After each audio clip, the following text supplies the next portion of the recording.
Hi guys, welcome back to another video. Hope you all are good.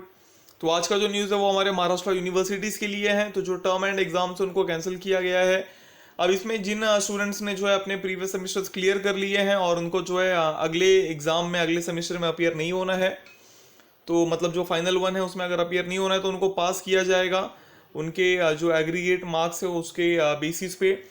और जो Maharashtra government है उन्होंने decide किया है कि हम जो है फाइनल ईयर और जितने भी सेमेस्टर यूनिवर्सिटी एग्जामिनेशन उनको कैंसिल करेंगे, लेकिन जो कैंडिडेट चाहेगा या किसी कैंडिडेट का विल है कि उसको जो है अपीयर होना है टेस्ट के लिए, तो वो अपने रिस्पेक्टिव इंस्टीट्यूशन को इन्फॉर्म कर सकता है इन राइटिंग। ऐसा स्टेट मिनिस्टर उदय सामंत ने कहा फ्राइडे को। और एक ऑफिशियल स्टेटमेंट के अकॉर्डिंग सामंत ने ये भी कहा कि जिन स्टूडेंट को जो है जिन्होंने पहले एग्ज़ाम सेमेस्टर्स क्लियर किए हैं और उन्होंने ऑप्ट किया है कि उनको टेस्ट देना है, तो वो जो टेस्ट कराया जाएगा वो जो स्प्रेड है कोविड-19 का लोकली उसको ध्यान में रख के कराया जाएगा।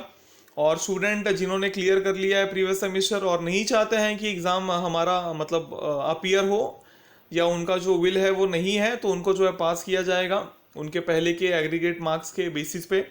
और समझ ने कहा कि ये डिसीजन लिया गया है जो अनसर्टेनिटी चल रही थी स्टूडेंट और पेरेंट्स के माइंड में यूनिवर्सिटी एग्जामिनेशंस को लेके, उसको ख़त्म करने के लिए, जिसका शेड्यूल जो है अफेक्ट हुआ था आउटब्रेक की वजह से।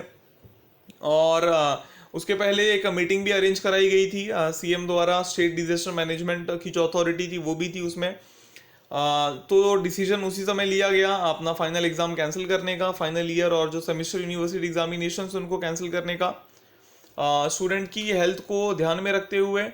और जैसे हम देख सकते हैं कि जो कोविड-19 का केस है वो काफ़ी बढ़ जा रहा है, वो सब चीज़ों को ध्यान में रखते हुए स्टूडेंट की हेल्थ को कोई अफेक्ट ना हो या कोई ऐसी प्रॉब्लम ना हो जाए, इस वजह से लास्ट में ये डिसीजन लिया गया है। लेकिन तो भी अगर स्टूडेंट चाहते हैं कि उनको जो है मतलब टेस्ट देना है या उनको अपीयर होना है एग्ज़ाम के लिए, तो वो अपने इंस्टीट्यूशन में राइटिंग में जो इन्फॉर्म कर सकते हैं और बाद में जब सिचुएशन फेवरेबल होगी तो उनका टेस्ट क्या किया जाएगा, लिया जाएगा। तो ये था आपका आज का न्यूज़। इसी के साथ मिलेंगे अगले वीडियो में एक नए न्यूज़ के साथ। Till then stay home, stay safe. Thank you.